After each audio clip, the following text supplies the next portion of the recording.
You're commuting home with Katz and Cosby. Now, here's John Katzimatidis and Rita Cosby on 77 WABC.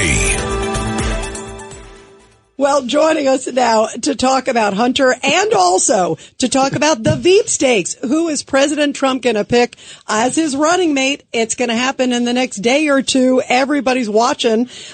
Is the great strategist and consultant, somebody who's advised President Trump and many other great presidents, Dick Morris. And of course, Dick has a great book. It's called Corrupt, the inside story of Biden's dark money. Very fitting, based on what you just said, Judge. Dick, first off, let's get to the Veep stakes, my friend. Where do you think this is going to go? Do you think we're going to hear from President Trump? Do you think he'll announce it over the weekend, or is he going to wait till Monday morning because the Republican National Convention starts to announce his vice president? And any inside track on where he may go? I don't know when he's going to do it. It's in his interest to do it as late as possible so that he can keep everybody focused and paying attention. Normally, otherwise, that's how you get people to watch the convention and pay attention to it. My own thought is that if I had to handicap this field and to say who I thought the best would be, I think that he might be leaning toward J.D. Vance, the senator from Ohio. Vance has a credential other than just being a politician. His book on Middle America and the difficulties of the Rust Belt states, I think is significant, and I think that it's been very attractive to Trump. And I think that he's been through a tough field of combat because in running his Senate race, he had a really tough race. And it was the cutting edge of the Republican gains in 22. So I think that he might be the most likely one. But there could be others. I have no inside track on that.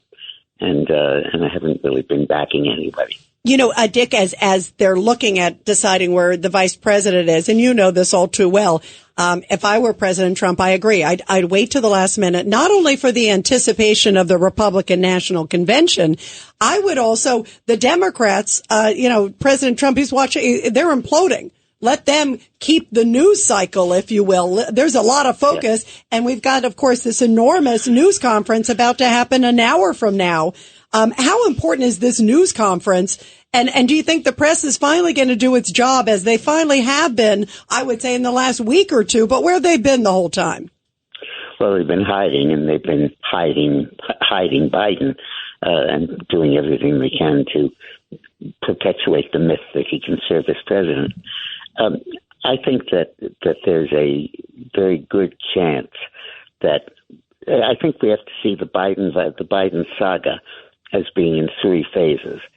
The first was the bad debate performance, and we know all about that. The second has been the daily dripping of stories of people considering getting rid of Biden, and of Democrats doing it. I think the latest count is 11 members of Congress, Democrats, are very soon to get off the ticket, and one senator.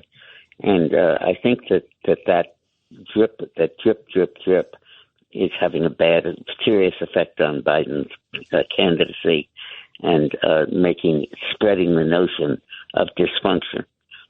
I think the third phase will be coming up, which is that Democrats basically decide that they can't stay with him, that the damage that he's inflicting is so great that they have to do something, they have to go, and they need to break this news cycle. This press conference today is a feeble attempt to do that. I don't know how he's going to do, and I don't know what he'll be asked, but I don't think he's going to grow new brain cells, and I think that there's going to be more and more demands to get rid of Biden on the ticket. What did you make, Dick Morris, too, of Barack Obama? There's a report that George Clooney, who had that mega fundraiser, as you know, in Los Angeles, it was $30 million, the big actor, that he apparently ran his op-ed by Barack Obama, and Barack Obama did not stop it. In other words, gave him his blessing, go ahead, didn't dissuade him. What does that say to you? Well, to me, it raises the prospect of Michelle Obama. It's suspicious that Barack Obama is letting himself be portrayed as a leading skeptic of Joe Biden, and he's letting this stuff unfold without stopping it. And the only motive I can see is that he's hoping to clear the way and make it possible for Michelle to run. Very interesting. Dick Morris, Ed Cox has a question. Dick, let's lay out how President Biden may see himself. You know, he is fully aware that his fellow senators over the years thought he was the dumbest senator in the Senate. Also, Barack Obama said about him that whatever you give to Joe Biden, he's sure to F it up. I have heard that he was not, that Barack Obama never invited him to the second floor of the White House. So the personal quarters there. You put all this together. Isn't he in the situation now? Look, this is little Joe. I'm not going to give in to the elitist. I've had a great administration, and I'm going to stick with it. I've got control of this. I'm not going to cave at all. I'd just like to say that Governor Patterson wants equal time. Yeah, he wants equal time. I think the chairman of the Republican Party has never been so blunt and direct in all the years I've known him. I have to say, I've just heard that from so many senators who are his friends, and he has to be aware of it. And this has to grate on him. We're going to do on our website, from our listeners. We got 1 million listeners on how many think he's going to drop out versus how many are going to drop in. You're going to go, we're going to set it up right now on WABCRadio.com. Good. That's a good one. Dick, any predictions before we let you go? Well, I think that this time right before the convention of your own party is supposed to be your lead up to your coronation, a tremendous momentum builder. But the Democrats have completely screwed that up, and now it's a momentum builder against their nominee. And I think they have got to change the subject. I don't think that the Democrats can stick with Biden. I think they wanted to, but I think they're going to be forced out of it. Yeah, I think Obama will play a role in that. Yeah, I agree, Dick. I absolutely agree. And they seem to be making every effort to try to push him out for their own self-interest, because they're seeing the polls and they're seeing what's happened.